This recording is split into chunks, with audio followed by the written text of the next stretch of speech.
Big sports guy. You miss 100% of the shots you don't take. What's going on, everybody? My name's Dawson, and this is Beyond the Playbook.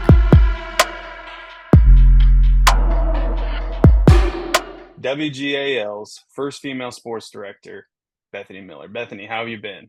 Hi, I'm fantastic. First guest. I don't think I've ever been one on a podcast, so I'm honored to be here. No, we're happy to have you. And like I said, we're just kind of seeing where this goes. And I mean, hopefully it gets kind of big. So I appreciate your time today. Of course. Yeah, I'm so excited to see where it'll go too. So you're from Pennsylvania. You choose to go to Alabama. Why Alabama? It's so funny, and I wish you're like the millionth person to ask me this question, and I always am like, I need to start lying to people because the truth is so much worse. I am from a really small town in Pennsylvania called Shrewsbury. I graduated with like 250 people.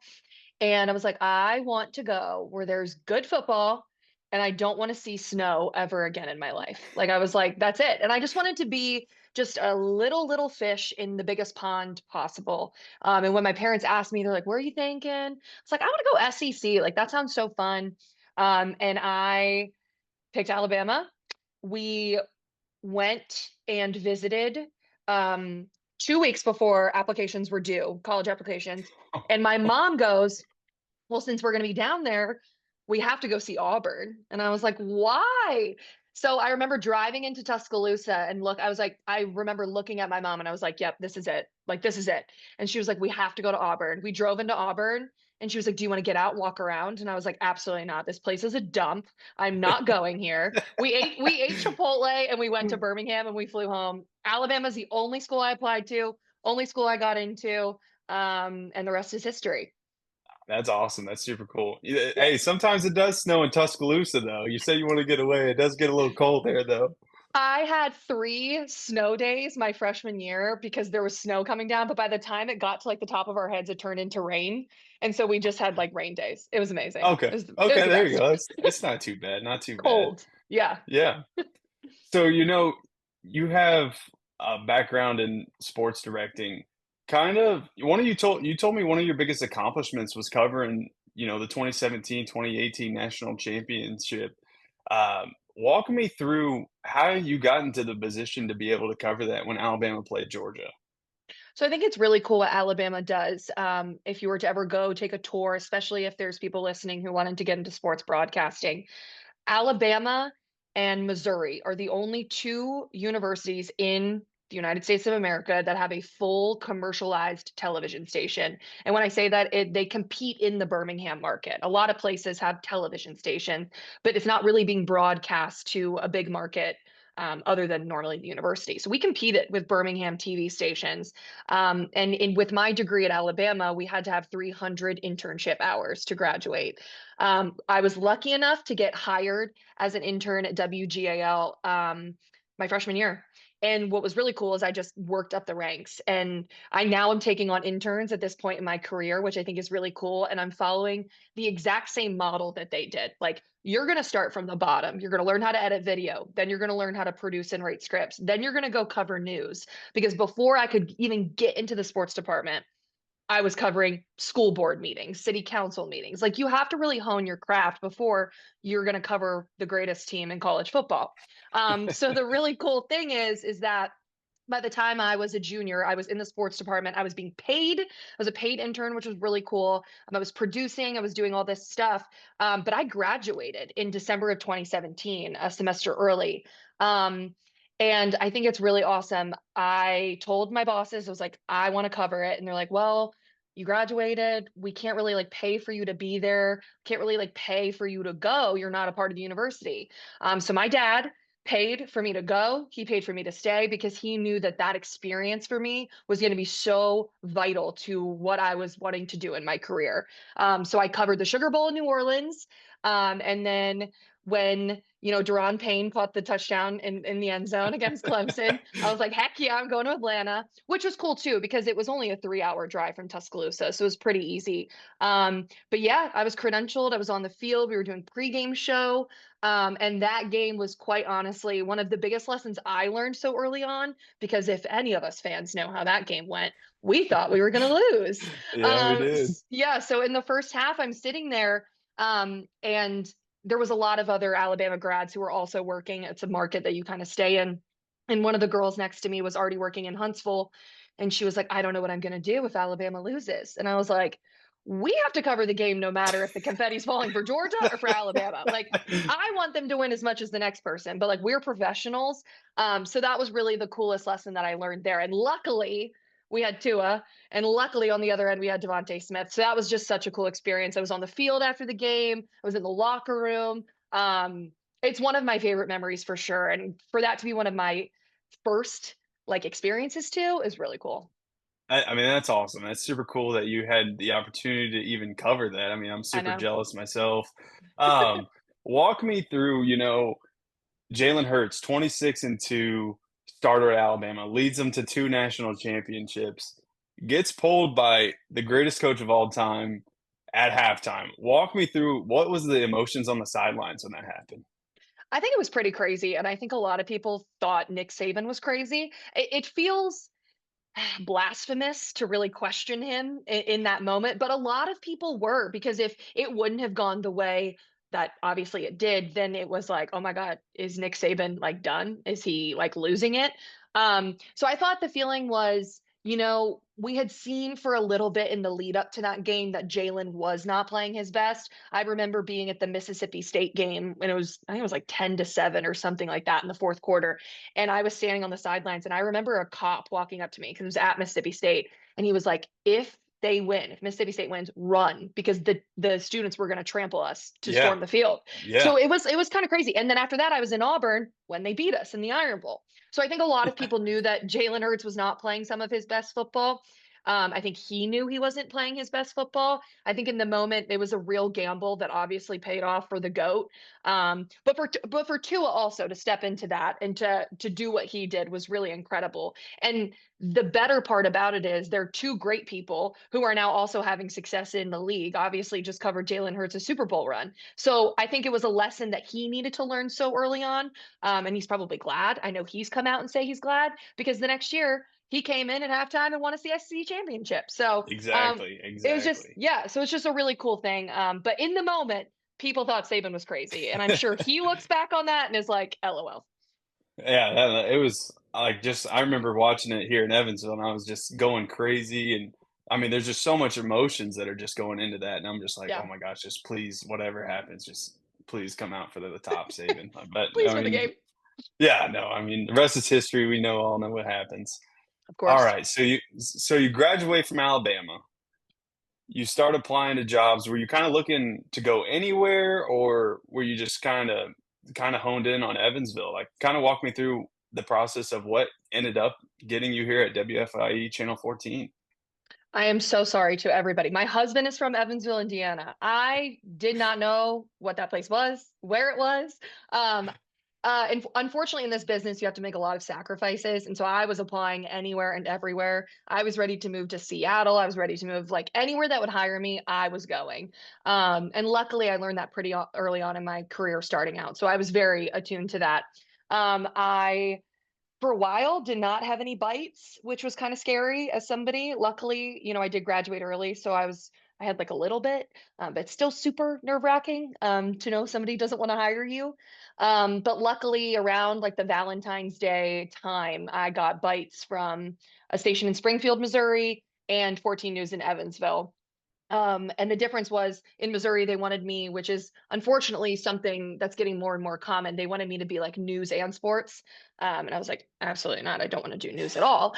And luckily, 14 News was offering me the role of sports director, which is also super uncommon to, I was 21 years old at the time that I took that job, which is Wow. absolutely nuts. Um, but I think it was a great job. I moved there without knowing a single person. I just kind of took a leap of faith, and it was really scary at first, but luckily I kind of am resilient in that way. And obviously, the rest is history too, because found great friends and I met my husband. So it's a pretty incredible story when you think about it. Yeah. Everything kinda happens for a reason, that's what I always Exactly. believe in. Hmm. You go from covering the University of Alabama, the SEC sports, to covering, sports in Evansville. Kinda talk about what that transition was like, talk about some of the major events that you helped cover in Evansville, actually.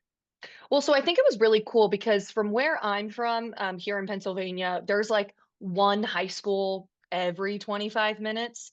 I had never experienced a place like Evansville where, I mean, there's like 15 schools in the SIAC, or there's like there, and not only are there so many schools and there's so many teams and coaches to cover, the level of talent in Southern Indiana blew me away. My first year was covering Michael Lindauer and Branson Combs at Memorial. Every year that I was there, and every year continuing to be, we had at least like two state championship football teams every year. So I thought that was amazing because as much as I love covering and covered the University of Alabama, my heart and soul is in high school football. I just think it's such an amazing part of the sport when it comes to the fans and to the atmosphere and stuff. So Evansville and working there was like the greatest thing ever for me in that time. And obviously they love their basketball too. So it was really incredible to cover the Purple Aces. I mean, it didn't end well because when I left, they were on like an 18 game losing streak. But I did cover USI in the Elite Eight in their tournament, which was amazing. Alex Stein, of course, is a hometown product, but it was really cool. I think it was a super unique sports landscape for me to start out in, and it really made me work hard for stories and work hard for making those connections. Like obviously I am biased because my husband went to Central and we know a lot of people in that area. But now, like, I literally just sent him an article about Darren Ward leaving Boonville, what, yesterday or 2 days ago. I'm like, oh man, that sucks. Cause I talked to Coach Ward when I was there. So we still follow it up, and we still, like, I loved covering Gibson Southern's run in the state championship a couple years ago too, reaching out to them and congratulating them. It was just, it was a really amazing 3 years of my life. Unfortunately, the coronavirus pandemic put a little bit of a smudge in it. But as you said, everything happens for a reason, and I was really happy that it everything that happened there did for me career wise. No, I mean, yeah. I mean, I love little Evansville. I call it. Evansville's kind of the town to where it's as big as you want it to be or as small as you want it to be. Exactly.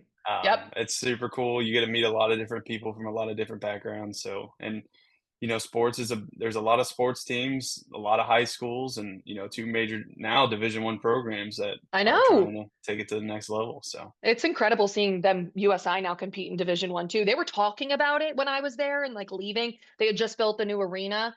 So it's really cool to see them have some success up there in Division 1 as well. yeah, absolutely, absolutely. One thing you did get to do while you were here, though, you talked about another one of your major accomplishments is covering the Indianapolis 500. You're covering SEC Woohoo! sports, you're covering Evansville, and then you transition to IndyCar. Walk me through what that was like.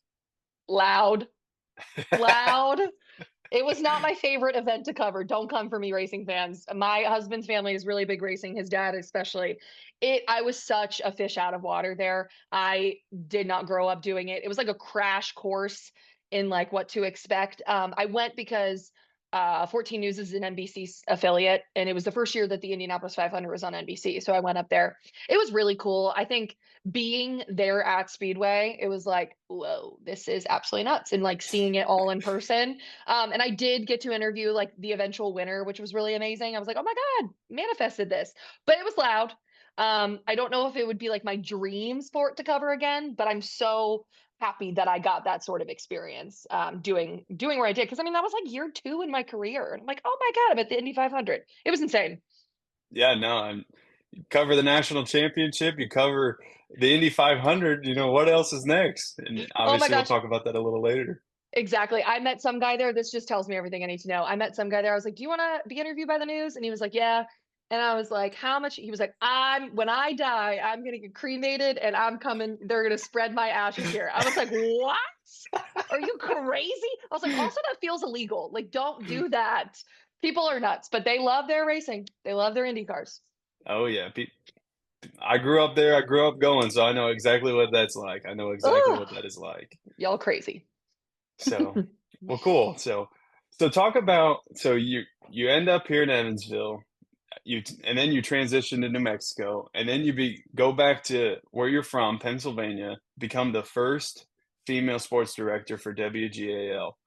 What was that like? It was pretty incredible. I'm lucky to when I moved to New Mexico, um, we're owned by Hearst Television. So a lot of the television stations that you watch are owned by obviously a bigger company. And so when I moved to New Mexico, we were under Hearst ownership. And the really cool thing about them is they have television stations all over the place, including right here. They have one in Lancaster, Pennsylvania, and also in Baltimore as well. So I always sort of had my eye out for it. And as much as we loved Albuquerque and living there, my husband and I and our puppy, it was not feasible long term. It's just so far away from family. Things are expensive.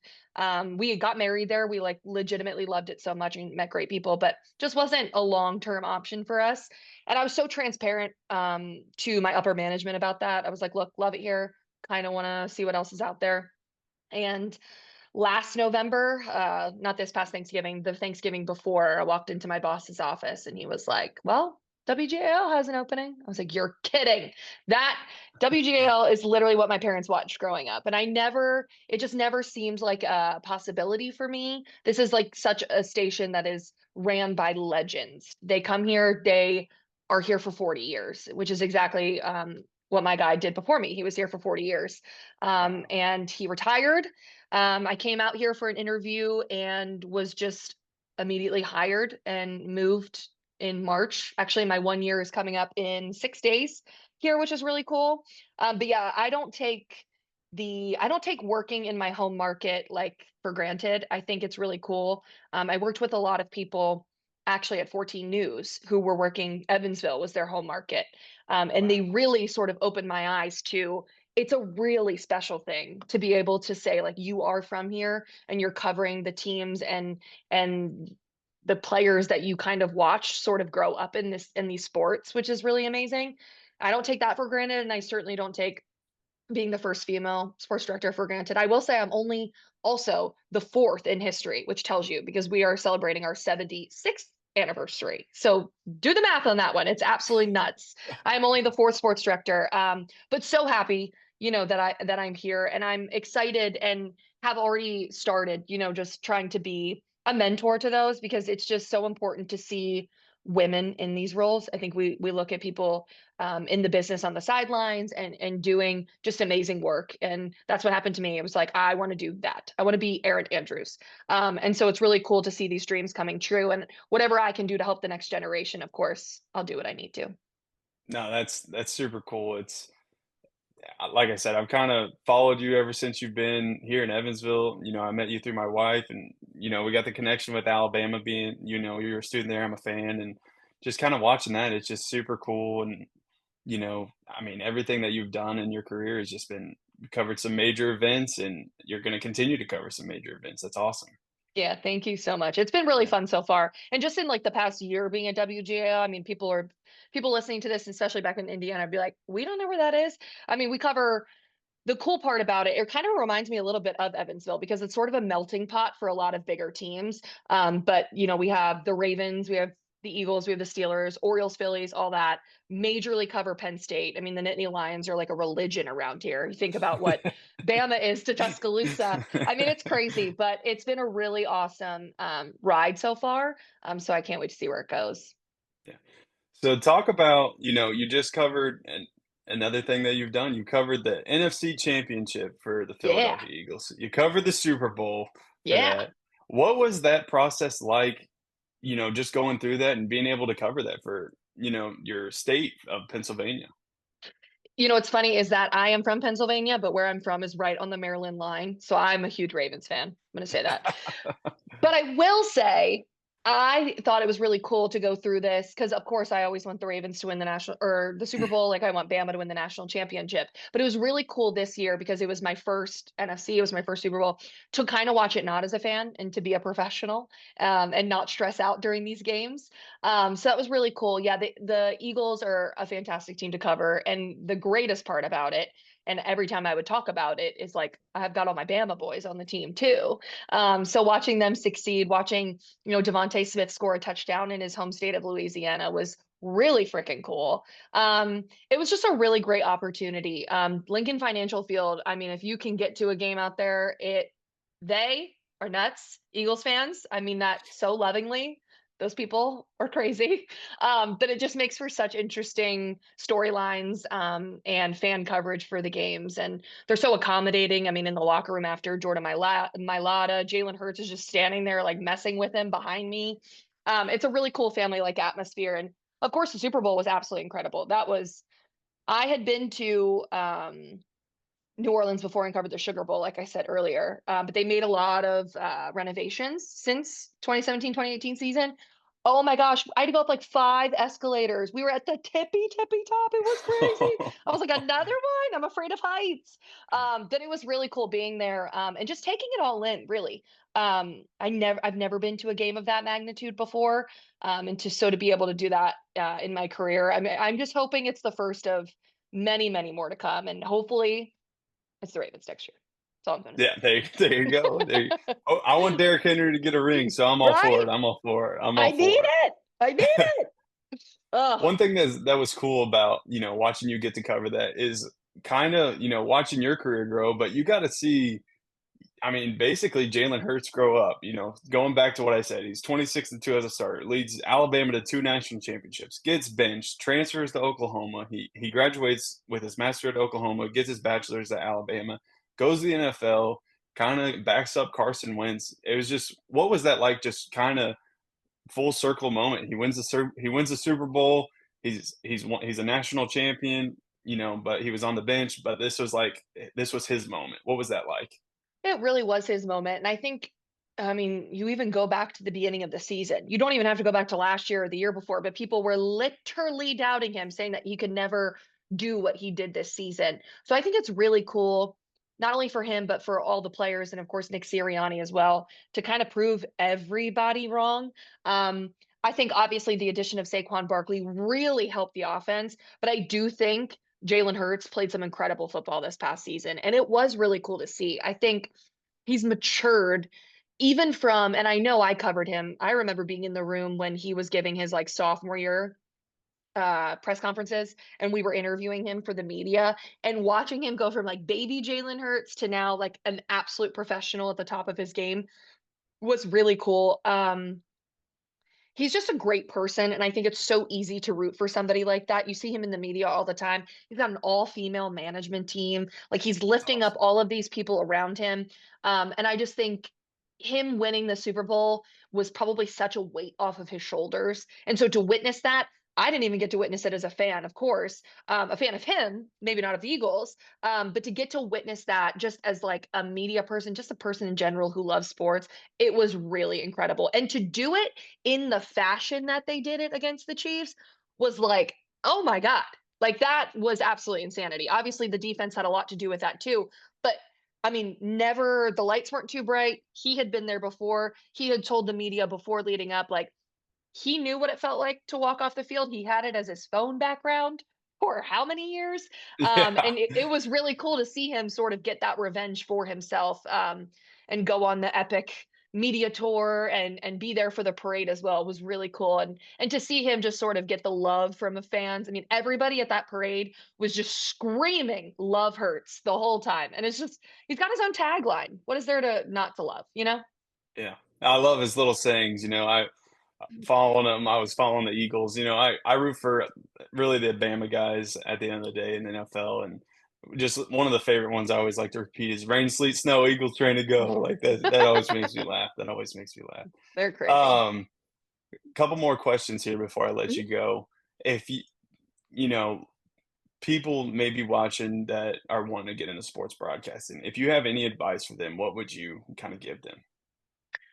I would say yes to everything. I mean, I think obviously it's all about, starting out and getting that experience. But I will say back when I was starting out, not a lot of universities had the programs that they have now. You can really go anywhere in the country. Our local universities here in Lancaster have some amazing journalism and broadcasting programs. So I was actually looking for a friend of ours a couple weeks ago. USI has an incredible journalism program. The classes that they offer and the experience that they offer. Um, Say yes to everything. Keep your mind open. I think when I was starting out, I wanted to be Erin Andrews. I wanted to do all that. And then when I got more experience, I loved producing, which is really like writing all the content, like everything you see in those shows and Sports Center and the specials and stuff. Producers are really behind the scene, researching and putting together all that content. And that's what I really love doing. Luckily, my mentor was like, absolutely not. You're going to be in front of the camera and you're going to like it. Thank God for him. So I think I took a couple of maybe a little bit of detours throughout, but keep your mind open. It is also a career and an avenue in life where you are gonna maybe have to move to a random city that you don't know where it is and where you don't know anybody. You might not make a lot of money to start out, but it's really all about like your love for sports and your love for covering them and your love for being a part of the story of them. I always say it's really, really cool, especially I think about it on the high school level. I am a part of some of the greatest moments in their lives up to that point. And being there and covering it and giving them something to reflect back on is really such a cool part of my job. And lately, covering these bigger events, I was sitting at the Super Bowl and I was like, I've worked the past like 5 Super Bowls, like on Super Bowl Sunday because I've had to anchor like the news or do sports. I'm like, and now I'm at the Super Bowl. And I'm getting paid to be at the Super Bowl. And so I think, and especially for me, it happened in such a short time. But it was really keeping my mind open. I mean, I didn't foresee myself moving to Albuquerque, New Mexico ever in my life. But that was an amazing part of my journey and my career. So say yes to everything, experience everything, really just try to absorb all the knowledge that you can because you're going to make yourself such a versatile asset to anybody who wants to hire you. If you know what you're doing, they're going to believe you and you're going to have just such a flourishing career. That's awesome. I think that's good advice for some of our listeners. Like I said, we're trying to show everybody that wants to kinda get in the sports business, different people that work from different backgrounds, so I think that's great advice for some of these kids that wanna get into sports broadcasting, so I appreciate that, Bethany. Of course. One last segment before you leave. One thing we're starting on Beyond the Playbook is our last guest is coming up with a question for the next guest. So, Oh, um, our graphic designer came up with a question for you on our test podcast the other day. Her question was, if you can go back before your professional career, what advice would you give yourself? before my professional career, Yeah. what advice would I give myself? Hmm. I think that this business can tear you down a little bit. And I think I would give myself like put some blinders on a little bit in my path and really not listen to what other people have to say. I've gotten a lot of people that think I care what their opinion is. I still do to this day. And I'm just talking about outside noise, whether it's they're trying to tear you down or critique you or trying to make you think twice about yourself.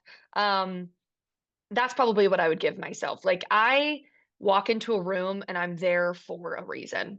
Like I'm not there by happen chance. I'm not there by luck. I'm there because I mm, deserve to be there. And believing in that every single time I walk into a room is something that I need to constantly remind myself because it can be a little bit intimidating when you're the only woman there ever. So I think that would probably be my advice for myself is put blinders on and don't expect to make a lot of money in your first job. You're gonna get there someday, but maybe not in your first job. Yeah. Yeah, sometimes in the sports business, you just kinda have to be willing to do, like you said, do anything, say yes to anything. I would give advice for, giving advice for people that listen to this podcast that wanna get into sports in general. It's just you gotta say yes to everything and, be very willing to do whatever it is in your career, whether it's in sports broadcasting or in facilities like what I'm in, is just be willing to do whatever, so It's a grind. it is a grind. It is a grind. All right. Well, I'll shoot you a message for our next guest for your question. So, Oh, but interesting. Bethany, I appreciate your time today for Of coming course. on and being our first guest on Beyond the Playbook. Um, Just thank you so much. I'm excited to see where your career goes in the future. Hey, thanks, you too, and thank you so much. I am excited to watch this. I'm excited to see who the second, third, and 4,000th guest is. All right, perfect. Thanks, Bethany.